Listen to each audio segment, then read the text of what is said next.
Hello and welcome to another episode of the Worth the Hike podcast. I am your host, B, and this is where I give you tips and tricks for exploring some of the country's most wild landscapes and scenic trails. I grew up in the Pacific Northwest and have hiked my entire life. Since the summer of 2020, I've completed 416 trails, visited 33 national parks, and hiked over 1,500 miles. Some of the more notable hikes being the Highline Trail in Glacier National Park, Angel's Landing in Zion National Park, and Mount Whitney in Inyo National Forest, the highest peak in the contiguous United States.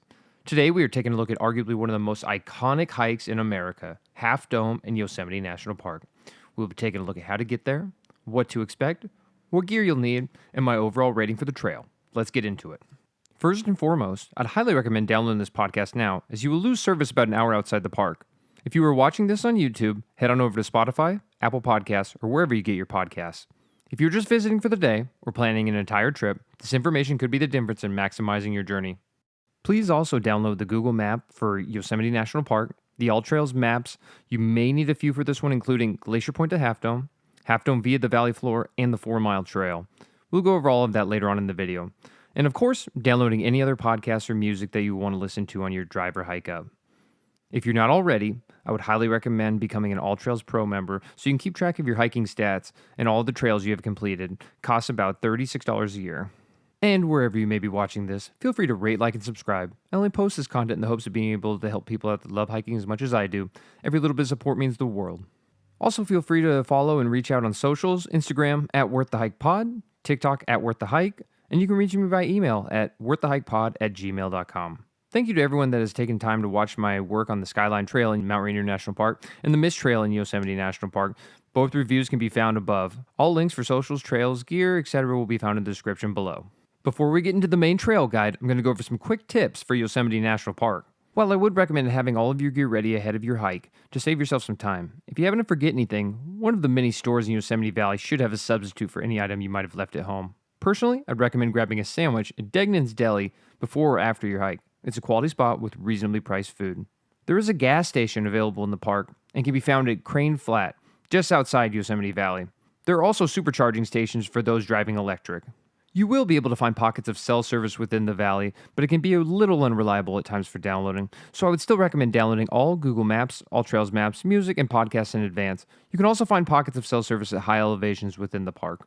If you have the luxury to check the weather ahead of time, please make sure to do so. You'll most likely find beautiful sunny days if you're visiting Yosemite in the summer months, but the Sierra Nevada mountains can be unpredictable, with thunderstorms arriving out of nowhere. Best to be cautious when climbing to high elevations.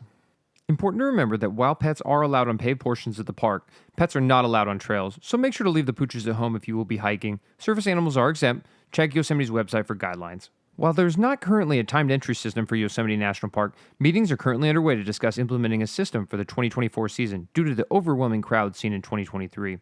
What the final solution for crowd control ends up being is still unknown, but expect a system to limit access to the park. This is to provide sustainability for the ecosystem and a better visitor experience. At a minimum, I would guess the limitation of visitors on weekends during the summer months, but this could potentially be expanded to limitation of visitors year-round, so make sure to check Yosemite's website and recreation.gov for the latest information. Now that we've gotten that out of the way, let's get into the trail guide for this epic hike. The fastest way to summit Half Dome is from the Valley Floor, taking the Mist Trail. It's roughly 16.5 miles round trip, gaining 5,300 feet of elevation. This route is typically used for day hikers. We're going to be taking a look at the backpacking scenic route, starting at 4-mile trail, going up to Glacier Point, and then taking the Panorama Trail over to Little Yosemite Valley, summiting Half Dome, and finishing the loop by heading down the Mist Trail, clocking in at over 30 miles and nearly 10,000 feet of elevation gain. Glacier Road, leading to Glacier Point, had been closed for the 2022 and part of the 2023 season, so the 4-mile trail was the only way up. However, it is currently open, so completing the Glacier Point to Half Dome Trail is possible. But unless you are planning on bringing 2 vehicles to Yosemite or planning an out and back, this is how you'll be able to complete the entire loop starting in the valley. Day 1, we started at the 4-mile trailhead. There's parking directly across the road, but make sure to show up early as it is very limited. This is not an easy hike. You will be gaining a lot of elevation in a very short period of time, so stretching out is a must. Normally, if you were hiking on the north side of the valley, say Upper Yosemite Falls, I would recommend starting very early in the day to avoid the very dry heat. But 4-mile trail is a little different, as the afternoon sun creates a surprising amount of shade on your trek up, with a decent breeze contingent on the day. As the name would suggest, it is 4.8 miles to Glacier Point from the trailhead, and you will be gaining nearly 3,400 feet of elevation throughout the hike. While the trail is mainly a series of switchbacks, there are wonderful viewpoints the entire way up. Arguably some of the best views of Yosemite Falls that you will ever see. The roar of the water and the crashing of boulders echoes across the valley. As you continue to climb, the view only gets better. At approximately 2.8 miles in and 2,000 feet of elevation gained, you will reach a section warning you of hazardous falling rocks, which is obviously something to pay attention to, and take necessary precautions. But what really grabbed my attention at this point in the hike was the first view of Half Dome along the trail. Up close, directly in front of you, just a spectacular view. As you continue another half a mile, you will see signs for Union Point. And while my girlfriend and I had lunch here, I can honestly say that unless you need a rest, this is definitely a spot you can skip. All the major landmarks with great views along the trail were blocked out by trees and rocks. A nice spot to collect yourself, but that's about it. You'll continue on the switchbacks for another mile and hit a straightaway leading you directly to Glacier Point. Magnificent views of Half Dome can be seen through the tree line as you continue another 3/4 of a mile. Once you reach Glacier Point, you will see why John Muir, when trying to impress Theodore Roosevelt on his trip to Yosemite, brought him here. Views spanning nearly 270 degrees open up as you can see both Vernal and Nevada Falls, Half Dome, North Dome, Muir Lake, Yosemite Falls, and the entire Yosemite Valley. A view that takes a while before you're actually able to take everything in. This spot obviously gets very crowded when the road is open, but if you're somehow able to find a moment of quiet here, I'd highly recommend spending as much time as you can. Truly a spot that encapsulates everything that makes this place so wonderful. For those backpacking like we were, you will have to camp at least 3 miles west of Glacier Point near Taft Point, at the very minimum, so be ready to hike a few more miles before you set up for the night. Day 2. We started by waking up to a tremendous view of Yosemite Falls being hit by the morning glow and hiked to Sentinel Dome, which is a relatively easy 1-mile round-trip detour from the main trail, but well worth it. You'll be treated with one of the very few 360-degree views in Yosemite and a map that labels every landmark within eyesight. A wonderful spot to stop in the morning before the crowds become overwhelming, and definitely a stop that you don't want to skip. Afterwards, the trek back to Glacier Point continues as you will be going downhill 3/4 of a mile. When you make it back to the main road, you may notice a familiar sight, a paved road that opens up with Half Dome in the distance. This is an iconic photo spot where many folks will stop to take photos of their vehicles, with Half Dome in the background. While this is a cool spot, it's always important to remember that stopping traffic and wasting other people's time so you can take a photo is never acceptable behavior and should not be promoted. Now we are officially beginning the Glacier Point to Half Dome Trail. You will start out by heading downhill for about 2.5 miles, reaching one of the most well-hidden gems in the Yosemite Valley. A waterfall that rivals some of the top ones in the park. In a year where snow was at 300% above average, Illilouette Falls really stands out, and because of its isolation, presents you with an opportunity to enjoy it all to yourself.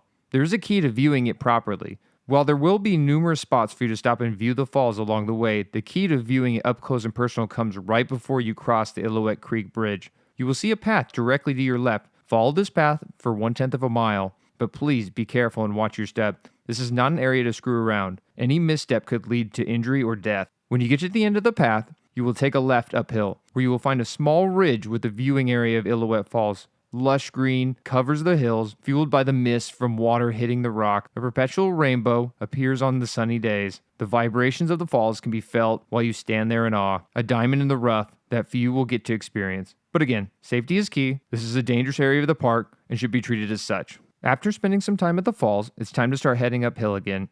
You'll be following a series of switchbacks for 3/4 of a mile, gaining 300 feet of elevation. Once you get here, you will see a path off the trail leading to Panorama Point.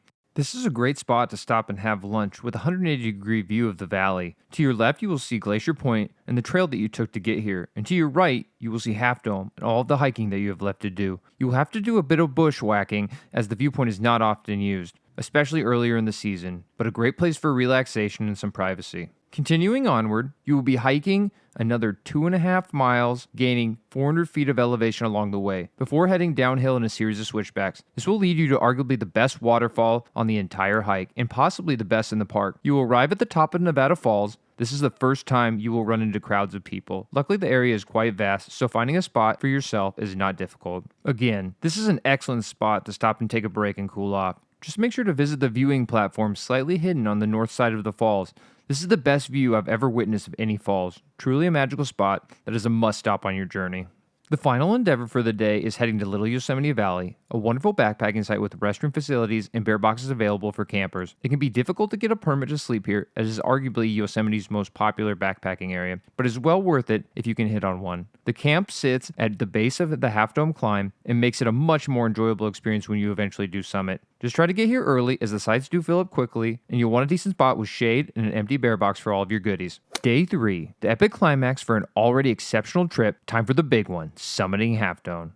Waking up early is a must, so make sure you are getting to bed at a decent hour. This trail is exposed and has limited water resources during normal years. Avoiding the heat is crucial. Many people choose to wake up hours before sunrise, which is totally acceptable.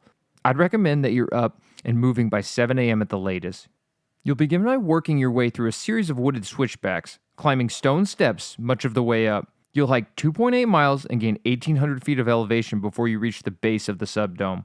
You'll know you're getting close when the trail begins to curve to the left and you begin to face Half Dome. Two things that are really important to remember once you have reached the subdome. 1, you still have a good amount of climbing, and dangerous climbing at that, before you reach the cables. So now is definitely not the time to relax. And number 2, this is the line where the permitting starts. There will be a ranger here throughout the day monitoring individuals, and depending on the ranger, they will ask for proof of permit through either printed paperwork or a screenshot on your phone with corresponding ID. Continuing onward, the subdome is an extremely exposed rock face where you'll be gaining 500 feet of elevation in half a mile climb. You'll be going up very steep rock steps on a narrow path. Paying attention to everywhere you are stepping and making room for others on the trail is crucial. Many people have died on the subdome. It must be taken seriously. Beautiful views start to open up in every direction as you continue to gain elevation. Half Dome continues to grow larger and larger as you get ever closer to the summit. Once you've cleared the subdome and are at the base of the cables, take a minute to collect yourself. You'll want to conserve your energy for the climb up. Probably the most important reason to wake up early for the Half Dome summit is to avoid crowds on the cables. The most common cause of death is either going outside the cables, usually to avoid people, and hazardous weather causing people to slip or lose their grip. Remember, there have been over a dozen deaths and hundreds of accidents in the 2000s alone. If you wake up early on a nice summer's day, you should be able to avoid these risks. When looking the cables up and down, it can be quite daunting. But remember that you're going to attack this beast one section at a time. If a 93-year-old man who recently became the oldest individual to summit Half Dome can conquer this trail, so can you. Knowing where your rest points are is crucial. You'll see wood planks all the way up. These are the key. When someone needs to pass you, or you get tired and need a rest, these will be your anchors to give you a moment to relax. Just make sure to keep both hands on the cables as you do so. Some people like to wear gloves to help with grip, but I feel they tend to do the opposite as your hands tend to sweat inside them. I've gone barehanded twice and have never gotten any blisters. I trust the grip in my hands a whole lot more than the adhesive of a pair of gloves. There are a couple of sections where the wooden planks no longer exist. Do not, and I repeat, do not pass someone in this area. Either let them go first or you lead the charge. This is a dangerous spot that you will want to get through without stopping. Take extreme caution here, as I saw many people severely struggle. All in all, you're going 1/10 of a mile and gaining over 400 feet of elevation. As long as you take your time and use good judgment, you should be able to make it up safely. If there are crowds, this section can take well over an hour. Without crowds, you can climb it in 10 to 15 minutes quite easily.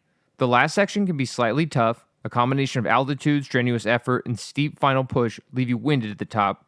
But who cares? You did it. Now it's time to enjoy this masterpiece at 8,800 feet. The first thing you'll notice is how much room there is at the top. Definitely possible to find space for yourself if you spend some time looking. For photos, there are 2 main spots to grab your shots. As you walk up to the face of the dome, you will see a natural curve that leads to a point directly out to your left, with El Cap and many other famous features in the Western Valley backdrop. Ironically, the second best photo op is directly adjacent on the right side of the curve, with clouds rest in the eastern part of the valley in the background. My advice would be to grab another group, person, etc. that would be willing to do a photo swap with you in both spots. This way you can help each other out and get the photos out of your way so you can relax and have a nice lunch or enjoy a cold beverage. It's important to remember that it's a 1,000-foot drop straight down the face of Half Dome, so please try and be more careful than some of the other individuals I saw. While it is tempting just to enjoy the face of the dome, I would also venture over to the western part of the dome with a slope that allows you to get a little privacy and enjoy a fantastic view of Glacier Point, where you can take in all of the hard work you've accomplished on your hike. You will need to stay prepared though, as the descent of Half Dome is just as dangerous as the ascent. You will be dodging individuals the entire way down, trading spots with them, dealing with people having anxiety attacks on their way up. Just make sure to take your time and give the right of way to those coming up, as they are really doing the heavy lifting. When you include the subdome, more than 60 people have died on Half Dome. Please take your time, do not rush. Once you're down the cables, take a deep breath and enjoy the moment. As you start your descent, you'll feel the exposed dry heat as you continue 4 miles down back to the Little Yosemite Valley. The noticeably dry trail with dust clouds filling the air with every passing weary hiker, but thankfully, you got up early and get to enjoy the rest of your day while they're just getting started. If you have the luxury to be staying one more night in Little Yosemite Valley, I would recommend heading over to the beach along the Merced River. When I call this a beach, I'm not exaggerating. Literally in the middle of the forest, you will find powdery soft sand where you can rest your feet in the cool water and enjoy some downtime with your hiking buddies. Day 4. Time to head out after a long, incredible journey touring Yosemite Valley. Make sure to confirm with your ranger ahead of time that you have the flexibility on your exit route. I would strongly consider going down the Mist Trail, as you'll get to see some of the most beautiful waterfalls you'll ever see in both Vernal and Nevada Falls. Feel free to check out my previous podcast on the Mist Trail, which can be found in the link above, where I go more in depth on all the ins and outs that make this such an awesome trail. From Little Yosemite Valley, you'll hike back down a little over half a mile to Nevada Falls, this time heading down the Mist Trail, giving you a wonderful profile of Nevada Falls. Continuing just under a mile after you pass the first bridge across the Merced River, you will see a sign for Clark's Point going uphill to your left. Follow this, as it will be the only way to avoid getting completely soaked on the Mist Trail. Plus, it'll give you one of my absolute favorite views in all of Yosemite. As you continue hiking up, and yes, this is the last incline of the trip, I promise, about a quarter of a mile, you will reach the Vernal Falls overlook, an emotionally gripping point that will have you staring in awe. Truly magical place that I would suggest spending as much time as possible at. Once you've finished, you'll continue up another quarter of a mile until you are at Clark Point, a great viewpoint with a 180-degree opening highlighted by Nevada Falls, Liberty Cap, and the backside of Half Dome. Downhill is all that is left after that, 2.5 miles until you reach the valley floor. Make sure to watch out for day hikers, as this area gets absolutely packed and can be difficult to navigate. As you make your way to the trailhead, you want to turn left onto the Happy Isles Bridge so that you can make your way to the shuttle stop. The bus should arrive every 12 to 22 minutes. Currently, you'll be looking for stop number 11, 4 Mile Trail. But after speaking with a shuttle driver, Yosemite could potentially change its shuttle routes in the near future, so make sure to check for the most up-to-date information on Yosemite's website. After getting a little cozy with people for about 20 minutes, you'll be dropped off where you started, completing arguably one of the greatest backpacking treks you can possibly do. A true feat filled with highlights and wonder at every turn. Congratulations on a job well done. After all of that, I like to give an overall rating for the trail. I base it on 4 different categories: the highlights, the uniqueness, the accessibility, and the drawbacks, each of which I will give a score out of 25. First, the highlights. You truly get to experience the entirety of the Yosemite Valley, everything that has made this place so legendary. The numerous waterfalls, the jaw-dropping viewpoints, and the adventures of climbing one of the most dangerous hikes in America. It's nearly the perfect hike that will make you fall in love with the Sierra Nevadas and give you an understanding for why so many people have spent so much of their lives trying to protect this place. While others may offer something different, none of them will offer something better. Without a second thought, this trail is a 25 out of 25. Next, the uniqueness. Whether it be the wildlife, the flowers, the numerous waterfalls, the viewpoints, or the adventure, you usually have to choose which of these will be the highlight of your trip. But on this trail, you get the best of each, getting the chance to view Vernal, Nevada, and Illilouette Falls up close and personal, viewpoints such as Glacier Point, Panorama Point, and the Half Dome Summit to take in the valley, and of course, the adrenaline rush of scaling the cables all the way up. It's an experience like no other, and something you cannot find anywhere else. Easily a 25 out of 25. Accessibility.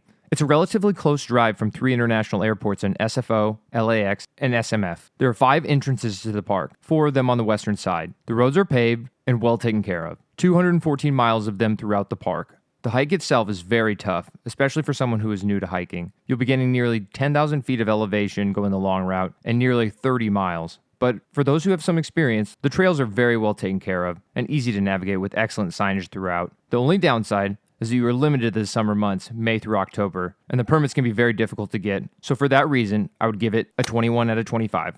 And finally, the drawbacks. Crowds will always be an issue with Yosemite, but the brilliance in this route is that you'll be able to avoid them when needed. Your heavy traffic areas are Glacier Point, the top of Nevada Falls, the cables of Half Dome, and the entirety of the Mist Trail. But most of your trip, you'll have the ability to plan your day, so you're visiting these points when the general public isn't. The bigger issue with this hike is getting permits, whether it's backpacking or Half Dome permits. While it is possible, it can take some work. It may take more than a year or two for you to be able to line everything up. And for that, I would give the drawbacks a 21 out of 25. And with that, this trail overall is a 92 out of 100. All in all, this is arguably the best backpacking trip you can go on. filled with every element that draws you to the outdoors. If you have to choose one trip to go on in your lifetime, you won't regret choosing Half Dome in Yosemite, a true nature lover's paradise. Next, I'm going to be taking a look at some alternative trails in Yosemite National Park, specifically from within the valley.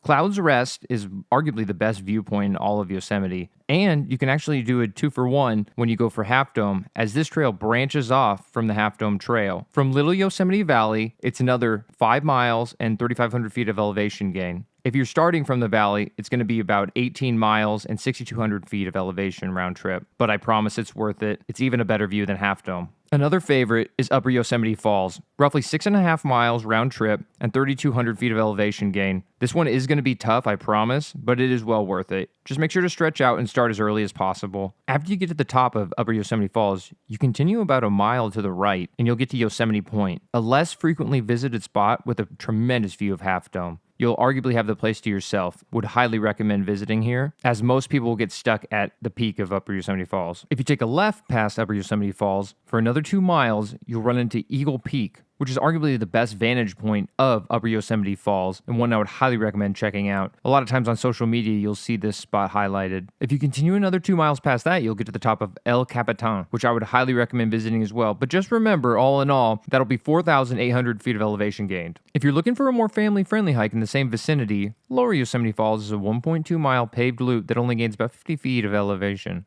If you're going up to Glacier Point and don't feel like making the entire trek over to Half Dome, there's a couple other smaller hikes that you can take a look at. One is the Sentinel Dome, 2.2 miles round trip, gaining 500 feet of elevation. It's truly the best 360-degree view you can find in the park. You can also check out the Taft Point and the Fissures Trail, which is 2.3 miles round trip with 350 feet of elevation gain. Just remember that if you're going to check these out, both Sentinel Dome and the Taft Point and the Fissures Trail, that you're going to want to drive back on Glacier Road just a touch, because if you start from Glacier Point, it's going to make the trail much longer and you're going to have much more elevation to gain.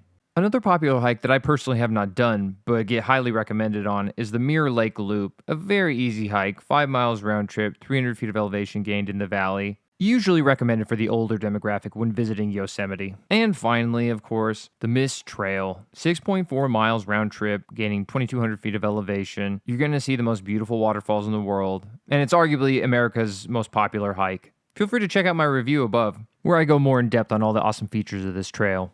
And if you're looking for the best spots to see the sunrise and sunset, for sunrise, I just recommend the tunnel view. It's going to be your main road leading into the valley. It's really tough to beat. For sunset, Glacier Point, Sentinel Dome, and Taft Point are all amazing options. You're going to feel like you're right up in the clouds. Getting to Yosemite. As previously stated, there are 3 international airports located near Yosemite. San Francisco, SFO, is 4 hours away. Los Angeles, LAX, is 5.5 hours away. And Sacramento, SMF, is 3.5 hours away, which is your closest option for a major airport. You also have 5 different entrances to the park depending on the time of year. Starting from the north to south, on the western side, you have the Hetch Hetchy entrance, the Big Oak Flat entrance, the Arch Rock entrance, and the Mariposa entrance. On the eastern side, you will have the Tioga Pass entrance, which is the only option on the eastern side and is only open seasonally. It's easy to get around, as the highways leading up to the park are well taken care of, and so are the 214 miles of paved roads throughout the park. Don't forget to download the map for the park though, as the area is very large and service can be spotty throughout. When visiting Yosemite, I would definitely recommend visiting during the summer months, May to October, while the park is typically open year-round, excluding this year, 2023, due to the historical snowfall. Even in a normal year, the snow makes hiking some of your favorite trails very risky and nearly impossible. June is really the sweet spot, as this is when the park's waterfalls are at their peaks. Dealing with crowds in Yosemite. This park gets extremely crowded, with roughly 3.5 million individuals visiting annually, and a vast majority of those visiting during the summer months. To avoid this, arriving early is an absolute must. I'd arrive within the valley at 7 a.m. or sooner. The lines leading up to the park entrances can waste hours of your time, and parking can be nearly impossible. The early bird most certainly gets the worm in Yosemite Valley. Remember, it is basically its own city, with hotels, gas stations, restaurants, grocery stores, and numerous other amenities. 90% of the people visiting Yosemite are visiting the valley. This is the main attraction for the entire park. There are a number of parking lots within the valley. The most important part is to make sure you are paying attention to signage, as many parking lots are reserved for specific purposes, camping, hotels, park staff, etc. This year especially, parking has been quite atrocious by those visiting Yosemite, leading Yosemite's social media account to make a PSA alerting people on how and where to park. Again, this is all avoidable if you show up early. Mornings are definitely your friend. Also, if you're lucky enough to have a campsite within the valley, you should have a designated parking lot or parking space for your specific camping area. Once you have parked, I would recommend holding on to that spot spot for dear life, as Yosemite has an excellent public transportation system. Visit Yosemite's website and familiarize yourself with the shuttle map. I would save it to your photos so you have it as a reference point. The shuttle runs from 7 a.m. to 10 p.m., 7 days a week during the summer months, arriving every 12 to 22 minutes. Again, though, huge lines will form for the shuttle at the most popular stops, so get there early, park early, shuttle early, and if you need a shuttle in the afternoon, search for a less crowded stop. The shuttle drivers are very helpful. Ask them for advice on which stops they would recommend in the afternoon. Quick note for my National Park passport stamp collectors out there, you'll be able to grab one at the Yosemite Visitor Center open 9 to 5. A great spot for gifts and souvenirs as well, such as the beautiful Deneen coffee mugs. You should check for those at all national parks. I would also recommend visiting before hitting the trail, as the hikes usually take longer than you think, and the shop might be closed when you're finished. If you have no idea what I'm talking about, the Passport Stamp is a program started by the National Park Service where whenever you visit a visitor center for a federally owned park, they have a stamp with the park's name and current date on it. Really makes for an awesome keepsake and costs only $13 for the book. Best way to keep track of all your adventures. Also, if you like to take photos with the national park signs, the roads into Yosemite can be really tight with little warning of when signs are approaching. Grabbing a picture on your way out when there's less traffic would be my recommendation. Okay, now we're going to take a look at the different entry passes into Yosemite Park.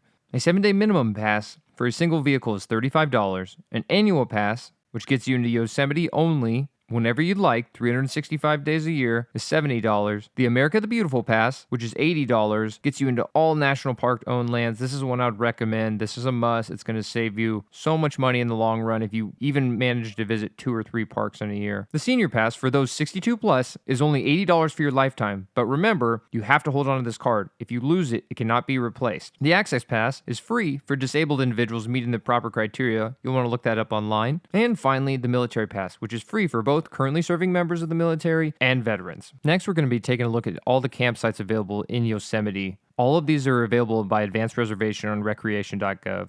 Those available 5 months in advance are Upper Pines in the Valley, Lower Pines in the Valley, North Pines in the Valley, Wawona on South Highway 41, Hodgson Meadow on Highway 120 near the Valley. Those available 2 months in advance are Crane Flat on Highway 120 near Yosemite Valley and next to the gas station that was mentioned earlier, and Bridal Veil Creek on Glacier Road. Those available for reservation 2 weeks in advance are Yosemite Creek on Tioga Road. Again, that's going to be seasonal. Everything on Tioga Road will be seasonal. Porcupine Flat on Tioga Road, Tamarack Flat on Tioga Road, and White Wolf, also on Tioga Road. Those available 1 week in advance will be Camp 4 in the Valley. It's a great spot, especially if you're doing Upper Yosemite Falls. It's right at the trailhead. Tuolumne Meadows Campground will be closed until 2024 or 2025. If you're looking to get a shower, there should be some available at Curry Village. I would call ahead just to confirm, though. If you're looking to backpack in Yosemite, all advanced backpacking permits are done on recreation.gov. You can check with the Wilderness Information Center located next to the Ansel Adams Gallery and the Visitor Center in Yosemite Valley for potential next day permits.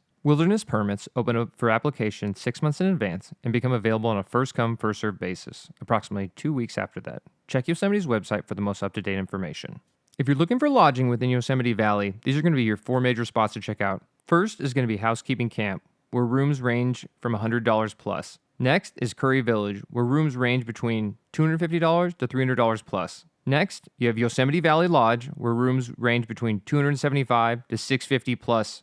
And finally, you have the Ahwahnee, which is a beautiful hotel, and I would highly recommend checking it out if you can afford it, where rooms range between $650 to $900 plus a night. Now I'm going to take a look at some of the gear that I'd recommend you bring. In my previous reviews, I only looked at day hiking gear, but in this one, I'm also going to take a look at backpacking gear that I'd recommend you bring. Clothing, I like to wear long sleeve, breathable running shirts, usually Nike.